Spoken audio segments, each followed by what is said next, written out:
How's it going, everybody? Welcome to FoundFlix. On this Ending Explained, we're diving into the Oscar-nominated The Substance, where a fading celebrity takes a black market drug, a cell-replicating substance that temporarily creates a younger, better version of herself. I really dug this when I first saw it, and it was easily my favorite horror flick of 2024. It really delivered on all fronts, and now it's nominated for Best Picture. Who knew? It's worth mentioning that it was recognized by the Academy, as horror films are notoriously snubbed. But also, in the case of The Substance, this movie is pretty freaking nuts, so it's even more of a pleasant surprise to see it get such high praise. And again, totally well deserved. The story itself isn't exactly groundbreaking, but the way it's done is definitely its own thing. The slick style, weird off-putting sets, and surprising amount of body horror really blends into something memorable. That plus, of course, the leading ladies Demi and Margaret really throw themselves into the insanity with gleeful abandon. It's a winner all around. So let's check out The Substance, breaking down the story,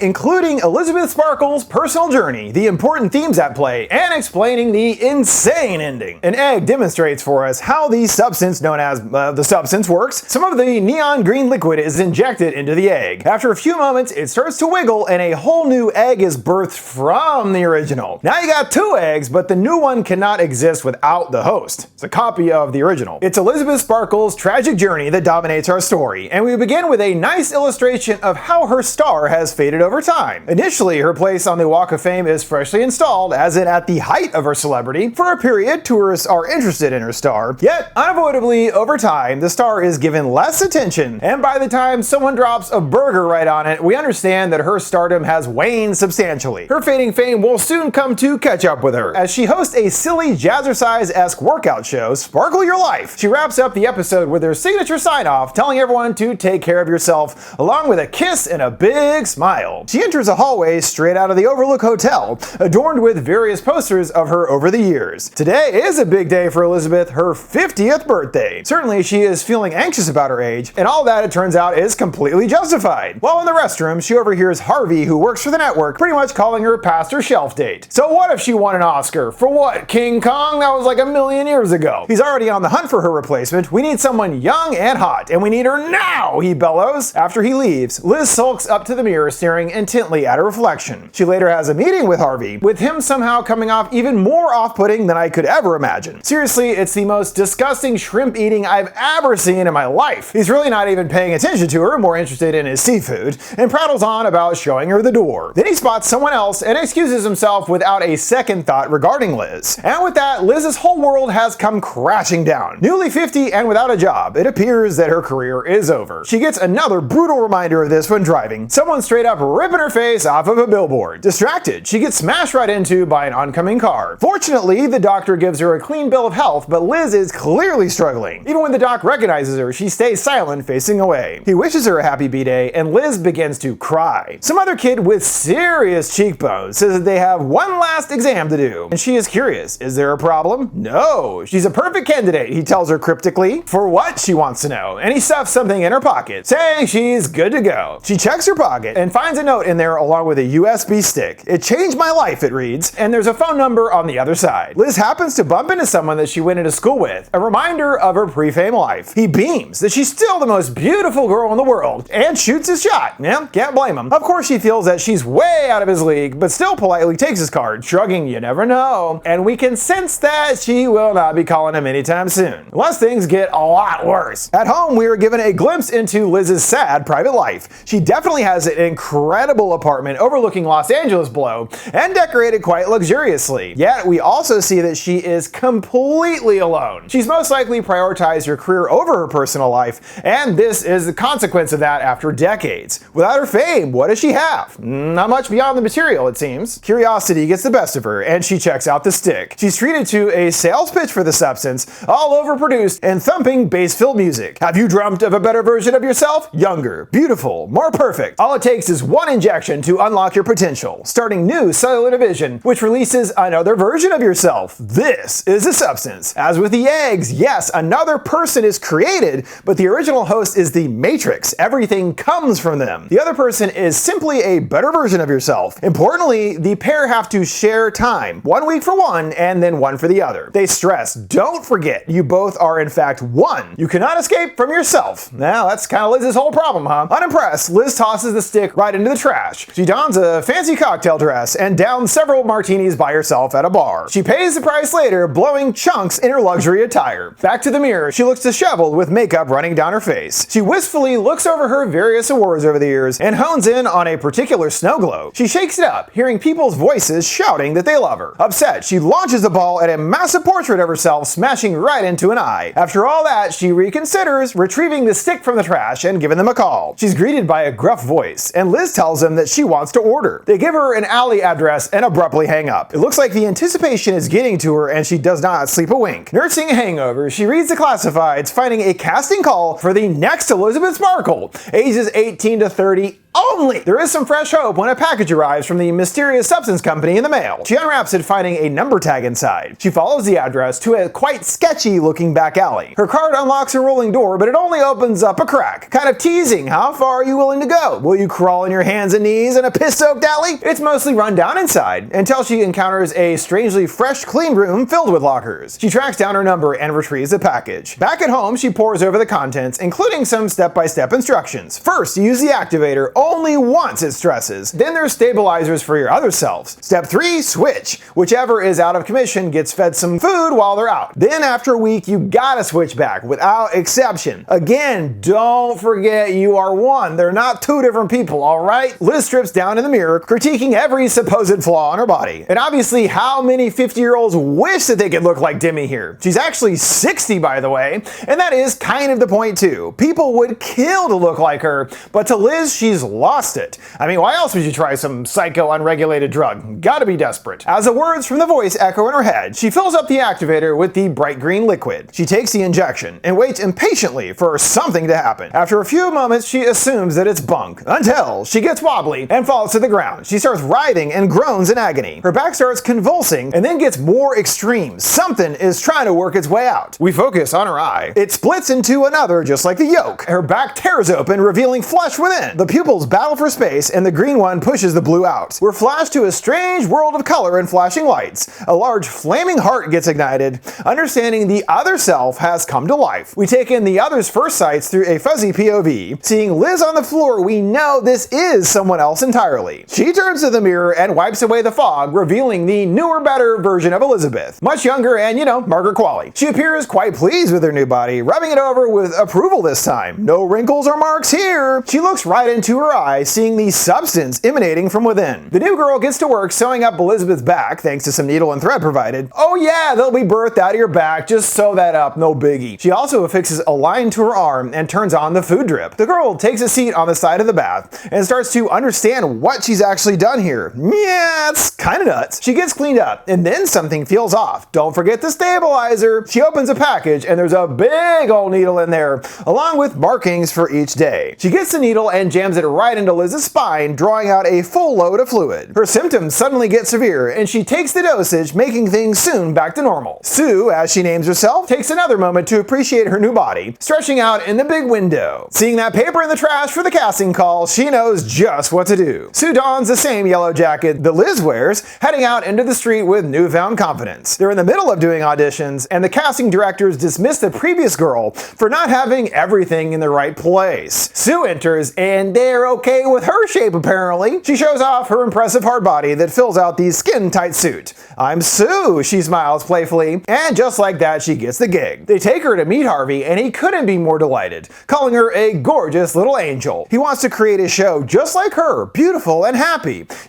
People want to be happy. Harv wants the show to air in 2 weeks' time, so they gotta get a move on. Sue stops him on the way out. There's just a little bit of a scheduling issue, fibbing that she has to take every other week off to care for her ill mother. We know the real reason, and Harvey buys it completely, saying that she's so gorgeous and has such a pure heart. Sue struts the streets, getting eyeballed by every dude on the way, quite a bit different than with Liz prior. The whirlwind is especially quick, and before long, Sue's show is being promoted on that very billboard right outside her apartment window. The days whiz by as she continues prep for the show, and gets a new wardrobe to replace Liz's old out-of-date stuff. The week comes to an abrupt end along with Liz's food, and Sue knows that she has to switch back. Their essences are are seen moving from one to another. There's a flash of a long dark road and a motorcycle approaches. It speeds past, and Liz gasps awake with Sue right on top of her. She's overtaken with tremendous pain thanks to her bag being split in twain. While things with Sue are on the up and up, Liz continues to circle further down the drain. On the streets, nobody pays her any mind. Back in the Shining Hall, all of her posters are completely gone, just bare spots where they once were. Harvey eyes her and makes the ludicrously long walk down the hall to her. He shoves over a box of her stuff, including a present he says is to keep her busy. He already turns to leave, echoing after that he's gotta run. Poor Elizabeth is being pushed further and further into irrelevance. With nothing else in her life, what is there to do but watch some TV and idle the days away until she can become Sue again? They switch, and the world is bright and alive once more. She notices the home shopping channel still on, along with an obvious butt imprint in the armchair. Sue flips off the TV, looking a bit concerned. And I mean, Liz can't just do nothing right. Her life isn't actually over, you know. Sue has some impressive carpentry skills apparently, and is able to construct a hidden closet in the back of the bathroom. A little safe room to keep the other's body out of sight. She's interrupted by complaints from her neighbor across the hall. Initially thinking it's Liz, he is ready to tear her a new one. But seeing Sue causes him to immediately change his tune, stumbling over his words and drooling all over her. He now has no more issue with the noise and offers his own handyman services. I've got a big hammer, he winks. Yeah, later, chump. Just another example of the power of physical beauty. Sue stuffs Liz's body in the newly constructed darkroom, hiding her out of sight. She then drags that portrait from its place on the wall, and it looks like Sue is starting to take control of the pair. The time comes to film the show's first episode, starting on a series of tasteful ass shots of literally every single girl. It's like, did we get her ass shot, her ass shot, her ass shot? Everybody just get in a row and we'll just get all the ass shots at once. You know, get ass cam. Get the ass cam, everybody. She leads the troupe through a new, much more sexy ass shaking routine, really playing up the sex appeal. It literally is pretty much just extreme close-ups of everyone twerking. Is this even a workout show anymore? Though honestly, I doubt that would be bad for ratings. They wrap up and Sue takes center stage and mimics Liz's signature sign-off. The nerve. Harvey is over the moon about the taping, smirking, that's what I'm talking about. Sue enters the red hallway, now adorned with a new poster featuring her. Lot more hallway to go though, girl. Unlike her counterpart, Sue isn't about to loaf around the house. She gets gussied up in a skin-tight leather one-piece, along with some killer heels. She stomps over to her other self, telling her that she won't be out late. Seeing that she's got just a bit of food left,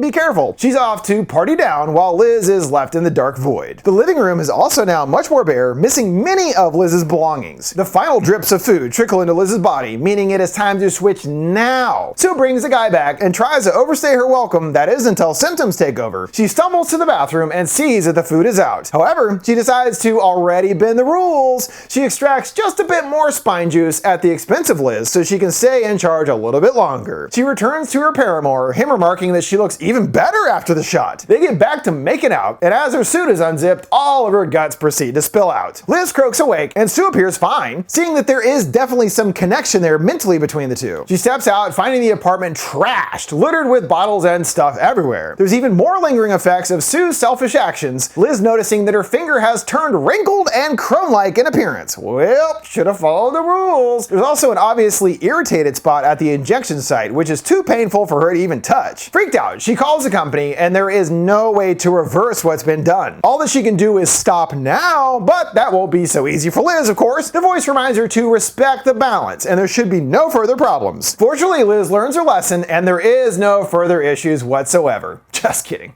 Of course, it gets much worse. Liz busies herself tidying up the place and is stopped when seeing the first ep of Sue's show on the telly. She takes a seat, almost looking paralyzed, and even she seems impressed by her body, almost hypnotic in a way. But she is quite insulted when she sees that she stole her signature sign-off. Can you believe it? The skeezy neighbor is back to lust over Sue. He invites her over for a drink and can see her through the peephole, although Liz stays silent and out of sight. He leaves with a dance, singing along to the Pump It Up theme song. Got to pump it up, pump it up. Liz goes to pick up another refill. Appearing quite paranoid, she looks over her shoulder, thinking someone might be watching. She ducks into an old coffee shop to take a moment. Amongst the patrons, an older man eyes her curiously. Long time, isn't it? He asks. 7 days. There's a telltale birthmark on his hand, and we understand this is the older version of the cheeked-boned nurse boy at the hospital. He's another substance user. To make it abundantly clear, he drops some stuff, also seeing his locker card. And then there's the massive scar all the way down his back. Yeah, he just wants to know how things are are going. He too struggles with being the lesser of the pair. It sure gets lonely, don't you think? Liz curtly disagrees, insisting she's fine. Everything is fine. He continues pinpointing the exact issue Liz is having. Each time, it's harder to remember that you still exist, that this part of yourself is still worth something. You still matter. Wow, really hit the nail on the head there, old timer. And this is 100% the problem Liz is having. In contrast to Sue's life, hers now especially feels empty and pointless. And he shouts after wondering if she started feeding from her. Well, yeah, actually. Out front of the apartment, she bumps into Sue's boy toy, immediately annoyed when seeing this old bag. Now word from this week's sponsor, PrizePicks. If you don't know what PrizePicks is, it's the easy, fun way to get into real money sports action. All you have to do is pick more or less on a player for an upcoming game. Is Devin Booker going to get more or less than 25 points? Or is Isaiah Hartenstein going to get more or less than 12 rebounds? Just click what you're feeling and in seconds you're locked in. Why not join over 10 million members and sign up today? Even if your lineup winds up not being perfect, PrizePicks has FlexPay. This lets you still cash out if your lineup isn't a total winner, and you can still win double your money even if a pick doesn't hit. They also have weekly promotions that can lead to big payouts like Taco Tuesday. Each Tuesday, PrizePicks discounts select player projections up to 25% to provide even more value for your lineups. So download the app today and use code EXPLAINED to get $50 instantly after you play your first $5 lineup. Download the app today and use code EXPLAINED to get $50 instantly after you play your first $5 lineup. PrizePicks, run your game. Elizabeth is even more desperate now to find something in her own life. She's forced to dig through the closets to find her old stuff that Sue hid away, almost like Liz herself. Amongst the purses is Frank's number, which she fondly clutches at her chest. Yes, only now is she even willing to consider the idea of calling this guy. Feels more about finding a way to add any meaning to her life rather than trying to find one herself. She's still trying to use her looks to find meaning. Liz gives him a ring and dear old Fred is flabbergasted to hear from her. All he can say at first is wow, wow, wow. She invites him out for a drink and he goes silent again in disbelief. Like, is this really happening? It is, you lucky bastard! And they agree on Luigi's at 8 that evening. This date is of the utmost importance to Elizabeth. She has to look perfect and digs through all of her outfits in search of the right one. She finishes her makeup and sees it is already 7:30. She pauses at the secret room, and when seeing her double, the insecurities creep back in. She's back in the mirror and adds more layers of makeup and lipstick while time ticks on. Seemingly satisfied, she grabs her keys as she's running late now. Liz stops in her track at the massive billboard outside featuring her delectable double. She eyes every inch of her nubile body and is back to the mirror, more disappointed at what she sees than ever before. She cakes her skin in even more makeup and tries on a new dramatic lip shade. She fusses with her hair and maybe now is ready to go again? Maybe? She pauses once more at the billboard and it almost feels like Sue is looking her over, telling her that you're not good enough. The limit is reached when she sees her distorted face in the doorknob. So she crawls back to the mirror for an even more frantic and furious makeover. She ultimately wipes it all off and gives up. She can't do it and sits solemnly on the side of the bed as she's bombarded with texts from Fred. The only place to turn for comfort, the fridge. This might be the most important sequence in the entire story, as it more than any other moment tells us everything about Elizabeth and her particular issues. She's constantly unsatisfied by her appearance, and of course being told that you're old doesn't help. I find the entire thing kind of frustrating really. Each time she went back to the mirror I'm going like, you look amazing, are you kidding me lady? Even in the story it's established that Fred thinks she's gorgeous even now, there's no question there, so why is it that she's so reluctant? Because he's not as conventionally attractive. That's her hang up and the entire problem really. Without her youthful looks, she is nothing and has no value. At least in her mind, I'm going just get over it, but you can't. That's what led to this substance nonsense in the first place. Liz's hang-ups begin to start seeping over a bit to Sue. She's taping another episode and a massive lump appears on her peachy behind. She shrieks in horror and there's nothing there. It's all in her mind. They call cut and alarmingly someone might have seen the protrusion. The control room say they saw something bizarre on the monitor. They put up an ass cam on every available screen and surely they were going to see that flaw. Sue grows uncomfortable and tries to hide her body. They straight up go frame by frame through the shot, Sue's heart pounding. She decides to take a break and holds up in her dressing room. Back to the mirror, she looks over her flawless body just to make sure, not old yet, Check! Then there's an odd spot on her leg which she moves around under her skin. She pushes it into her belly button and really digs around in there, and retrieves a completely intact chicken leg from her insides. This turns out to be a nightmare of Sue's, but this reiterates the connection between the two. She comes to seeing gristle and grease on Liz's unconscious lips. In the living area, Liz has obviously been picking out. There's remnants of a turkey carcass and all kinds of junk food. Obviously Liz is trying to sabotage Sue out of some kind of jealousy or anger, but again, they are technically the same person. Now, it wasn't Sue doing the eating, but through their kind of physiological connection, she could feel what Liz was up to in a sense. Now, Sue calls the company, furious about the imbalance. All she does is waste her weak in charge stuff in her face. The voice makes it clear there is no she and you. Sue doesn't like that answer, hanging up with a grunt. Also worth pointing out here that we really do see they are one and the same. As soon as each of them don't like how things are going, they complain to the management. Just saying,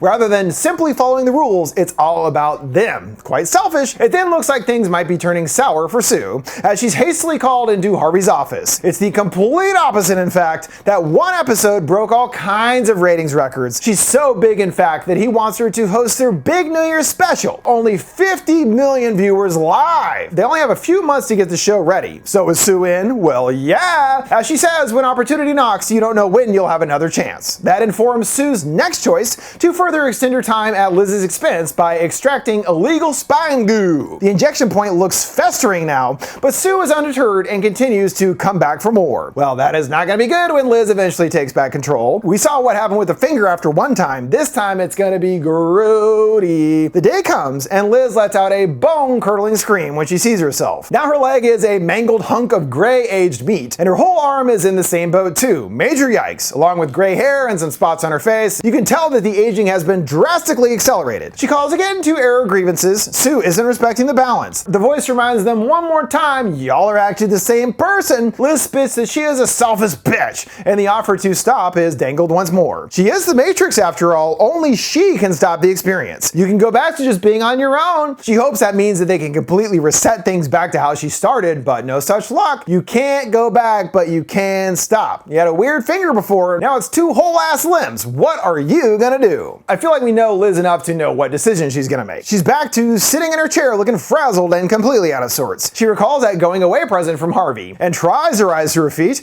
but the gangly mass won't move so easily. She can't even put weight on it and forces the leg into place with an increasingly uncomfortable series of cracks. She unwraps the present, a book on French cooking. Typically the most indulgent of all cuisines, Christmas turkey stuffed with foie gras. Whoa! She gets everything really rubbed in her face when Sue shows up for an appearance on a talk show. The host butters her up. She came out of nowhere like a tornado. Liz looks on, preparing perhaps the entire book's decadent lineup. She stirs the pot, mocking her double's voice in a high-pitched whine. The host asks if she knows about her predecessor, Elizabeth, and Sue says she's aware of the show but didn't really ever watch. They're not from the same generation. It's a bit old-fashioned in her eyes, Jurassic Fitness, she jokes, drawing laughs from the audience. Liz growls, "Want to see some Jurassic Fitness?" and angrily stuffs the bird. Sue admits that her mother was a fan and made her watch the show every day. So in a way, she did grow up with Liz, but didn't exactly enjoy it. They have a connection, she admits. A connection, Liz sneers. You wouldn't even exist without me. Liz has had enough and throws eggs at the TV and then several more at the window. Going into full hermit mode, she uses the newspapers to cover up all the sticky windows. When Sue returns, she finds the apartment in complete shambles. There's food covering every surface and it's mostly eaten. With this, Sue decides she can't possibly go back inside her. So she grabs a bunch of jars of spine juice weeks at a time without any break. 3 months go by now and Sue is still on top. Her big New Year's show is happening tomorrow night. She stares proudly at the billboard and there's flowers from Harvey encouraging her to break a leg. She's with some hunky boy and leaves to do another shot, but the canister is empty. There's a mass of empty food bags, which she has been giving all to Liz. She extracts what little she can, only to get a bit of dark brown gunk. Yeah, tap that well one too many times. Her symptoms start taking over and she calls the company. She yells, this is an emergency. She needs more stabilizer. The voice lets her down. You drains it all out. You have to switch to let the fluid regenerate. She is desperate for another option, but even with the big show coming soon, she has no choice but to switch back. Sue grunts through waves of pain and fights through it to get the tubes in place. Liz is then back in the driver's seat, and you already know all that extra time is gonna do some serious damage. This time in the mirror, she is completely bowled over by what she sees. Her entire body is haggard and decay, more resembling a hunchback old man. I can actually see the Six Flags guy from years ago, you know what I'm saying?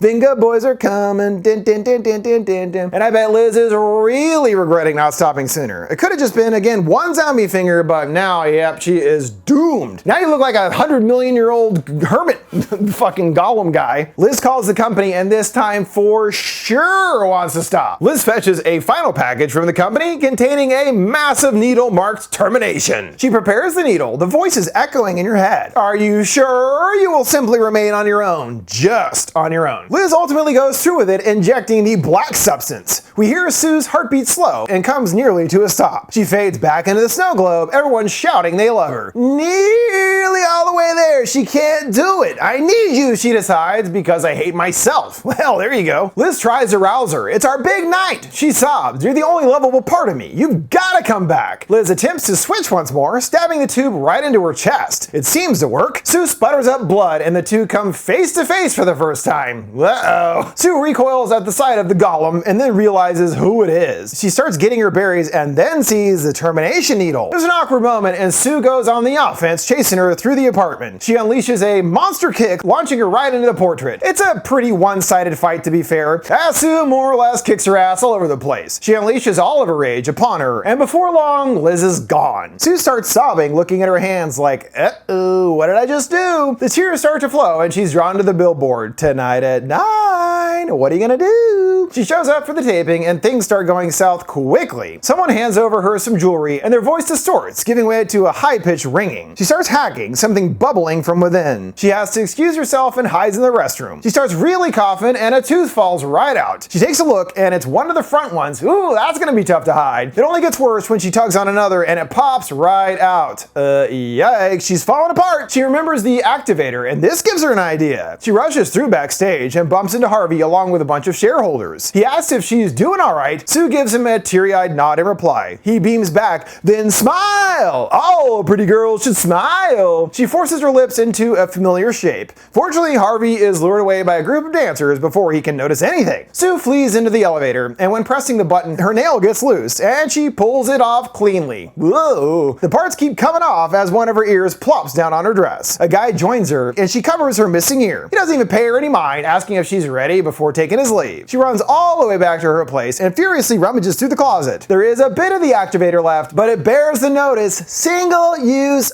only. Sue is past the point of no return and ejects herself. She begs and pleads into the mirror, please give me a better version of myself. Her cells start dividing rapidly, just as with Liz, but rather than only creating one copy, they keep multiplying with no end. Liz and Sue both scream, and things get all weird and psychedelic. That flame heart now appears misshapen with 2 beats. As with the first birth, we now follow someone else's POV. We see they were indeed spawned from Sue, but since she was technically a copy in the first place, I don't think it's gonna turn out well. Sure enough, she looks in the mirror and she is now a gnarled mess of flesh and limbs, even sporting another of Liz's head fused on the back. And arguably, she now looks like a straight up monster, as she is dubbed Monstro Elizasu. Man, they really don't know when to quit, huh? To further prove that point, Monstro still intends on going to the taping. She puts on her dress, tearing it as it covers the many new odd angles of her body. She next wants to add some earrings, but isn't quite sure where to put them, so she just stabs them in the side of her head. Yeah, that works, I guess. She attempts to style her little string of hair,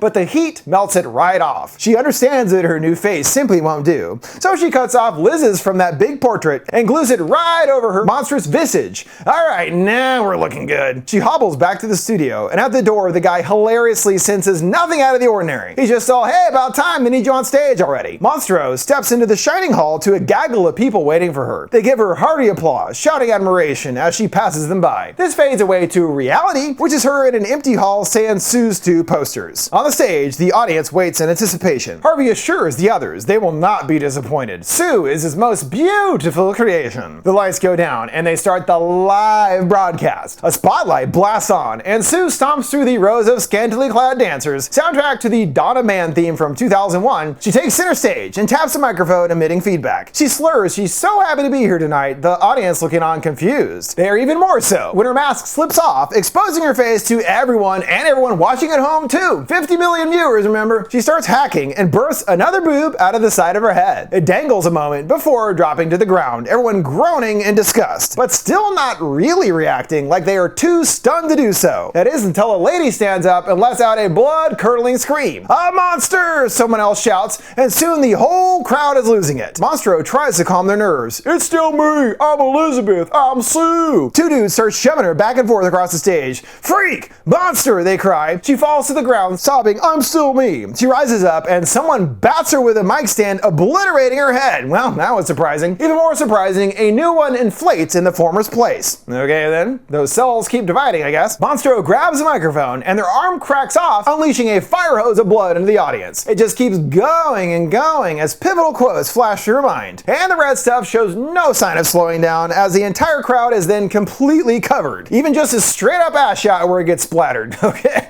yep, there you go. Monstro twirls on the stage, her arm still firing. The lights dim to spotlight on just her. She's then back in the hall and sprays the entire thing down, blood dripping down the walls. Monstro flees into the street, and when taking a step, her leg shatters and falls to pieces, which causes her to trip, the monster exploding like a blood balloon. The abomination of twisted cells could simply no longer survive. Although Liz's face somehow survives the flesh explosion, it manages to slither its way out, a quite odd sight of her face sliding down the street with a border of goopy stuff. It makes it all the way to Liz's star on the Walk of Fame. As she looks in the sky, glitter starts to fall and voices of adoration fill her thoughts. Then the cells can no longer hold, and her face fades into the mess, leaving some remnants behind. The final bits of her are unceremoniously swept up in the morning by a street sweeper, wiping away what's left of Elizabeth Sparkle. That'll bring us to the conclusion of this evening explained for the substance. But don't forget, before we go, you can send me requests for anything you'd like to see me explain by sending them my way on any of my social media accounts or down in the comments below. Make sure to like, subscribe, and follow. Thanks for watching FoundFlix. See you next time.